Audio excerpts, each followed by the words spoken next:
آقا کریم صلی اللہ علیہ وسلم نے فرمایا مرنے والا جب مرتا ہے اس کے اعمال منقطع ہو جاتے ہیں سوائے 3 چیزوں کے۔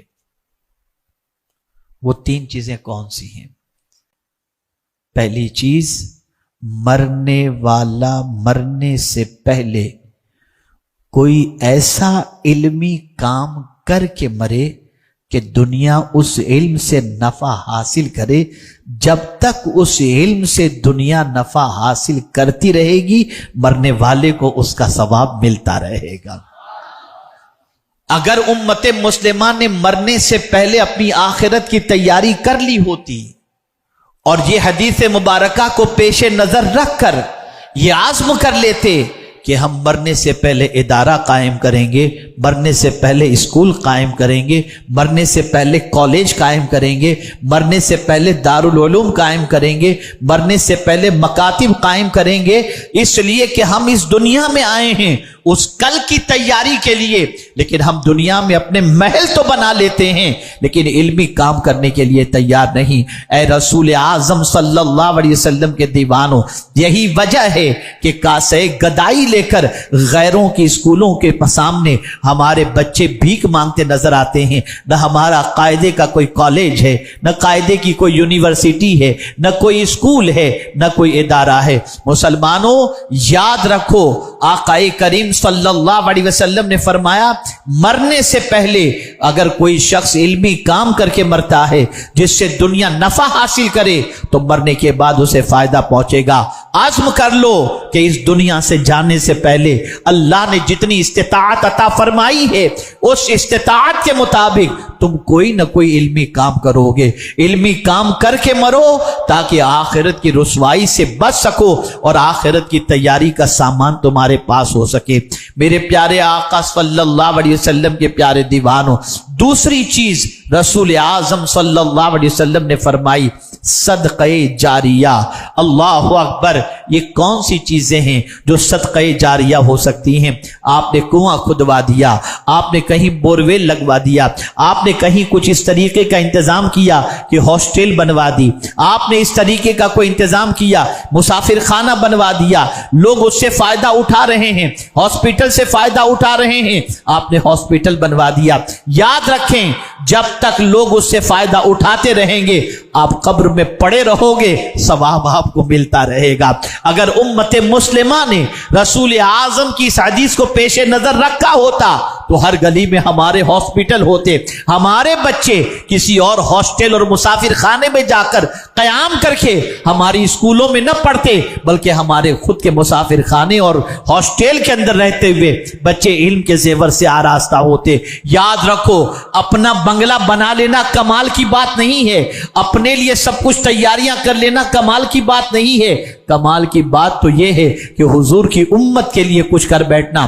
یاد رکھیں پیغمبر اعظم صلی اللہ علیہ وسلم کس طریقے سے اپنی زندگی گزار رہے ہیں، امت کے غم میں، فکر امت میں، اور یہ حدیث ہمیشہ کے لیے ذہن میں محفوظ کر لو۔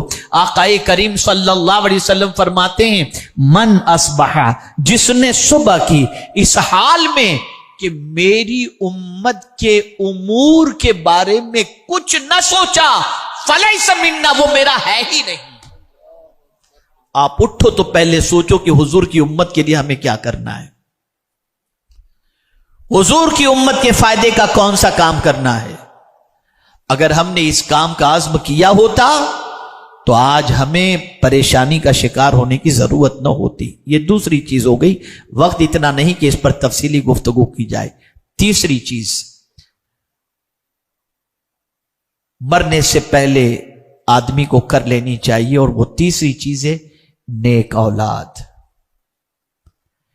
علم، صدقہ جاریہ اور نیک اولاد۔ ایک باپ کو سب سے زیادہ جس چیز کی فکر ہونی چاہیے وہ اپنی اولاد کے سلسلے میں کہ وہ نیکی کے راستے پر چل رہی ہے یا نہیں، اس کے بارے میں زیادہ فکر مند ہونا چاہیے۔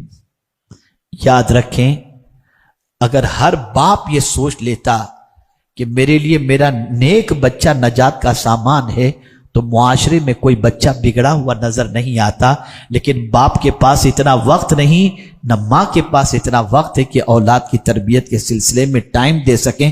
یاد رکھیں آقا کریم صلی اللہ علیہ وسلم ارشاد فرماتے ہیں کل بروز قیامت ایک بندے کے درجے کو بلند کیا جائے گا، وہ بندہ رب کی بارگاہ میں عرض کرے گا مولا کوئی کام میں نے ایسا تو نہیں کیا جس کی وجہ سے میرے درجے بلند ہو جائیں، میرے کریم آج میرا درجہ کیوں بلند کیا جا رہا ہے؟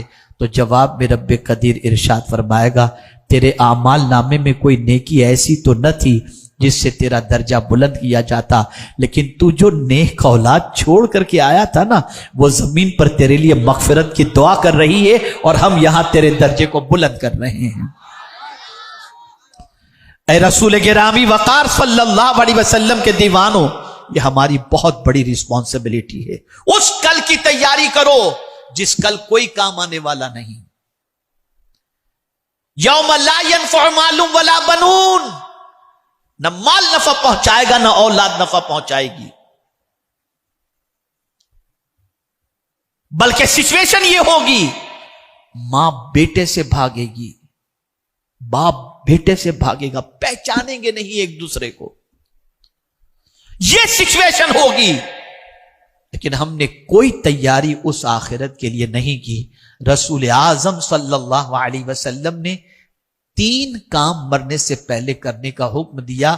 آج کے اس اجتماع کے اندر ہر مسلمان اگر یہ عزم کر لے کہ میں مرنے سے پہلے یہ 3 کام کر کے مروں گا، میں امید کرتا ہوں علمی افلاس بھی ہمارا دور ہو جائے گا، اور ساتھ ہی ساتھ ہمارا معاشی اور ہمارا مطلب سوسائٹی کے اندر خدمت خلق کے سلسلے میں بھی جو قحط نظر آ رہا ہے وہ بھی دور ہو جائے گا، اور ساتھ ہی ساتھ ہماری نسلیں بھی سیدھے راستے کے مسافر ہوں گی۔